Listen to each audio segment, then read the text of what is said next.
ಜಾತಿ ಎಲ್ಲ ಐತಿ ಜಾತಿ ಜಾತಿ ಐತಿ ಎಲ್ಲದ ಜಾತಿ ದೇವ್ರಿಗೆ ಜಾತಿ ಐತಿನ ದೇವ್ರಿಗೆ ಜಾತಿ ಇದೆಯಾ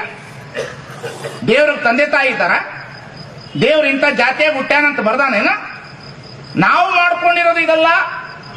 ದೇವ್ರು ಮಾಡ್ಯಾನೇನು ನೆಲ ಒಂದೇ ಒಲಿಗೇರಿ ಶಿವಾಲಯಕ್ಕೆ ಜಲ ಒಂದೇ ಶೌಚಾಚಮನಕ್ಕೆ ಫಲ ಒಂದೇ ಷಡ್ದರ್ಶನ ಮುಕ್ತಿಗೆ ನಿಲುವು ಒಂದೇ ಕೂಡಲ ಸಂಗಮ ದೇವ ನಿಮ್ಮರಿದವನಿಗೆ ಎಲ್ಲದ ಜಾತಿ ಏನ್ ತಿಕ್ಕಾಟ ನೋಡ್ಬೇಕು ಜಾತಿ ಗಲಾಟೆ ನನ್ನ ಜಾತಿ ಮೇಲೋ ನನ್ನ ಜಾತಿ ಕೆಳಗ ನಾನು ಮ್ಯಾಗನೆ ಹುಟ್ಟಿನಿ ನೀ ಕೆಳಗ ಹುಟ್ಟಿದ್ಯಾ ತಮ್ಮ ಮ್ಯಾಗ ಹುಟ್ಟಿಲ್ಲ ಕೆಳಗ ಹುಟ್ಟಿಲ್ಲ ಎಲ್ಲ ಮನುಷ್ಯರು ಒಂದೇ ರೀತಿಯಾಗಿ ಹುಟ್ಟಾರ ಊಟ ಮಾಡುವಾಗ ಮೇಲಿನ ತುತ್ತು ಹಾಕಿರ್ತೀವಲ್ಲ ಊಟ ಬಾಯಿಗೆ ಮೇಲಿನ ತುತ್ತು ಕೆಳಗೆ ಹೋಗಬೇಕು ಕೆಳಗೆ ಹೋಗ್ಲಿಲ್ಲ ಅಂದ್ರೆ ಮೇಲ್ ಹೋಗ್ಬೇಕಾಗ್ತದ ನೆಟ್ಟಗ ತಮ್ಮ ಬಿಟ್ಟು ಬಿಡು ಇಂಥವಲ್ಲ ನಾಟಕ ಬಿಟ್ಟು ಬಿಡು ಈ ಜಗತ್ತಿನಲ್ಲಿ ಇಂಥ ಬೂಟಾಟಿಕೆಯನ್ನು ಬಿಡು ಇಂಥ ನಾಟಕ ಬಿಡು ನೀನು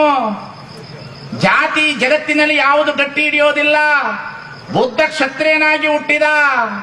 ಮಹಾವೀರ ಕ್ಷತ್ರಿಯನಾಗಿ ಹುಟ್ಟಿದ ಬಸವಣ್ಣ ಬ್ರಾಹ್ಮಣನಾಗಿ ಹುಟ್ಟಿದ ಸ್ವಾಮಿ ವಿವೇಕಾನಂದ ಕಾಯಸ್ಥರನಾಗಿ ಹುಟ್ಟಿದ ಜಾತಿಯನ್ನು ಮೀರಿ ಬದುಕಿದ್ರು ಧರ್ಮವನ್ನು ಮೀರಿ ಬದುಕಿದ್ರು ಈ ಸಮಾಜದಲ್ಲಿ ಇವತ್ತು ಹಳ್ಳಿಗಳಲ್ಲಿ ಜಾತಿಯ ಗಲಾಟೆಗಳು ಧರ್ಮಗಳ ಗಲಾಟೆಗಳು ಇವೆಲ್ಲವನ್ನು ಮೀರಿ ಬದುಕಬೇಕು ಇವತ್ತು ನಮ್ಮ ಹಳ್ಳಿ ಇವೆಲ್ಲವನ್ನು ಮೀರಿ ಇವತ್ತು ಬದುಕಬೇಕು ಬಸವಣ್ಣ ಅದಕ್ಕಾಗಿ ಬಂದ ಈ ಜಗತ್ತಿನಲ್ಲಿ ಬಸವಣ್ಣ ಅದಕ್ಕಾಗಿ ಹುಟ್ಟಿದ ಈ ಜಗತ್ತಿನಲ್ಲಿ ಅದಕ್ಕಾಗಿ ಕುವೆಂಪು ಬರೆದ ಬಸವಣ್ಣನವರ ಬಗ್ಗೆ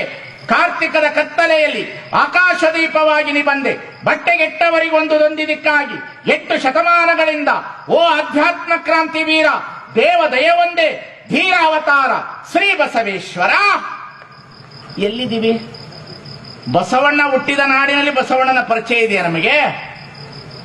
ನಮಗಿಲ್ಲ ನಮಗ ಬಸವಣ್ಣನ ಪರಿಚಯನೇ ಇಲ್ಲ ನಮಗ ಏನು ಬಸವಣ್ಣನವರ ಬಗ್ಗೆ 400 ಅಧಿಕೃತವಾದ ಗ್ರಂಥಗಳು 10,000 ಪುಸ್ತಕಗಳು ಪುರಾಣದಲ್ಲಿ ಬಸವಣ್ಣ ವಚನದಲ್ಲಿ ಬಸವಣ್ಣ ಕಾವ್ಯದಲ್ಲಿ ಬಸವಣ್ಣ ಗದ್ಯದಲ್ಲಿ ಬಸವಣ್ಣ ಪದ್ಯದಲ್ಲಿ ಬಸವಣ್ಣ ಎಂತವನು ಬಸವಣ್ಣ 300 ಜನ ಸೂಳೇರನ ಶರಣೆಯರನಾಗಿ ಮಾಡ 12,000 ಜನ ವೇಶ್ಯರನ ಶರಣೆಯರನಾಗಿ ಮಾಡ ಯಾರು ಬರ್ಲಿ ನಮ್ಮವನು ಅಂದ ಯಾರು ಬರ್ಲಿ ಇವನು ನಮ್ಮವನಂದ ಮಾದಾರ ಚೆನ್ನಯ್ಯನ ಮಗ ನಾನು ಅಂತಂದ ಯಾಕಾಗಿ ಬಂದ ಈ ಜಗತ್ತಿನಲ್ಲಿ ಬಸವಣ್ಣ ಯಾವ ಕಾರಣಕ್ಕಾಗಿ ಬಂದ ಅಂತ ಮಹಾದೇವಿನ ಕೇಳಿದ್ರೆ ಹೇಳ್ತಾಳ ಈ ಜಗತ್ತಿನಲ್ಲಿ ಬಸವಣ್ಣನವರ ಜನನ ಸಾಮಾನ್ಯವಾದ ಜನನವಲ್ಲವಂತೆ ಅದಕ್ಕಾಗಿ ಮಹಾದೇವಿ ಹೇಳ್ತಾಳ ಬಸವಣ್ಣ ಎದಕ್ಕಾಗಿ ಹುಟ್ಟಿ ಬಂದ ಈ ಜಗತ್ತಿನಲ್ಲಿ ಅಂದ್ರೆ ಶಿವ ಆದಿ ಅನಾದಿಗಳೆಂಬೆರಡಿಲ್ಲದ ನಿರವಯ ಶಿವ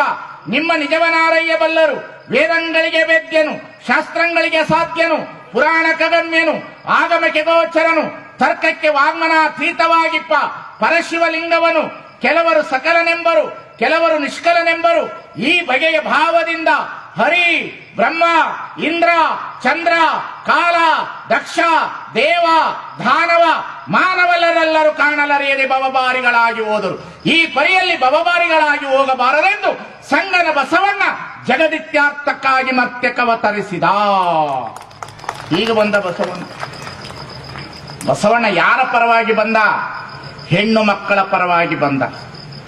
ಹೆಣ್ಣು ಮಕ್ಕಳ ಧ್ವನಿಯಾಗಿ ಬಂದ ಮೂಢನಂಬಿಕೆಯನ್ನು ತೆಗಿಲಿಕ್ಕೆ ಬಂದ ಅಜ್ಞಾನವನ್ನು ತೆಗಿಲಿಕ್ಕೆ ಬಂದ ಸುಜ್ಞಾನದ ಕೆಳಗೆ ಬಂದ ನೋಡಬೇಕು ಏನು ಮೂಢನಂಬಿಕೆ ನಮ್ಮ ಜನರಲ್ಲಿ ಏನು ಮೂಢನಂಬಿಕೆ ಎಡಗಾಲು ಕನಿಷ್ಠ ಬಲಗಾಲು ಶ್ರೇಷ್ಠ ಮದುವೆ ಮಾಡಿಕೊಂಡು ಬಂದು ಹೆಣ್ಮಗಳು ಎಡಗಾಲ ಹಾಕ್ತೋಳು ಬಲಗಾಲ ಹಾಕ ಇನ್ನ ಮೇಲೆ ಮದುವೆ ಆದ ಹೆಣ್ಮಗಳು ಎಡಗಾಲ ಹಾಕ್ಬೇಡ್ರಿ ಬಲಗಾಲ ಹಾಕ್ಬೇಡ್ರಿ ಕಪ್ಪೆ ಹಾರ್ದಂಗ ಹಾರಿಬಿಡ್ರಿ ಎಡಗಾಲ ಕನಿಷ್ಠ ಬಲಗಾಲು ಶ್ರೇಷ್ಠ ಎಡಗೈ ಕನಿಷ್ಠ ಬಲಗೈ ಶ್ರೇಷ್ಠ ಬೆಳಿಗ್ಗೆ ಸ್ಟ್ರೈಕ್ ಮಾಡಬೇಕು ಗೊತ್ತಾಗ್ತದೆ ಒಂದು ದಿನ ನಿಮ್ಮ ಕೈಗಳಲ್ಲ ಎಡಗೈ ಕನಿಷ್ಠ ಅಂತ ಶತಶತಮಾನದಿಂದ ಎಡಗೈ ಕನಿಷ್ಠ ಅಂದಂತಹ ಈ ರಾಷ್ಟ್ರದೊಳಗಡೆ ಬಸವಣ್ಣ ಎಡಗೈಯನ್ನ ಲಿಂಗದ ಗದ್ದಿಗೆ ಆಗಿ ಪರಿವರ್ತಿಸಿದ ಅನ್ನತಕ್ಕಂಥದನ್ನ ಅರ್ಥ ಮಾಡಿಕೊಳ್ಳಬೇಕಾಗಿದೆ. ಎಡಗೈ ಕನಿಷ್ಠ, ಇದು ಹೆಣ್ಮಕ್ಳು ನೋಡ್ಬೇಕು, ಅವ್ರನ್ನೇ ಮೋಸ ಮಾಡೋದ್ರಿ. ನಿಮ್ಮನ್ನ ಎದುರಿಸೋದೇನು ದೊಡ್ಡ ಮಾತಲ್ಲವ. ನೀವು ಬೆಳಗ್ಗೆ ಎದ್ದು ಕೂಡಲೇ ನಿಮ್ಮ ಮನೆ ಮುಂದೆ ಒಂದು ಇದ್ಲು, ಒಂದು ಮೆಣಸಿನಕಾಯಿ, ಒಂದು ಮೊಟ್ಟೆ ಹೊಡೆದಿಟ್ರೆ ಸಾಕು ಢರ್ ಅಂತೀರಿ ನೀವು. ಯಾದ್ರಿ ಅತ್ತ ನಡಗ ಹೋಗ್ತೀರಿ. ಒಂದು ಇದ್ಲು ಎದುರಿಸ್ತದ ನಿಮ್ಮನ್ನ, ಒಂದು ಮೆಣಸಿನಕಾಯಿ ಎದುರಿಸ್ತದ ನಿಮ್ಮನ್ನ.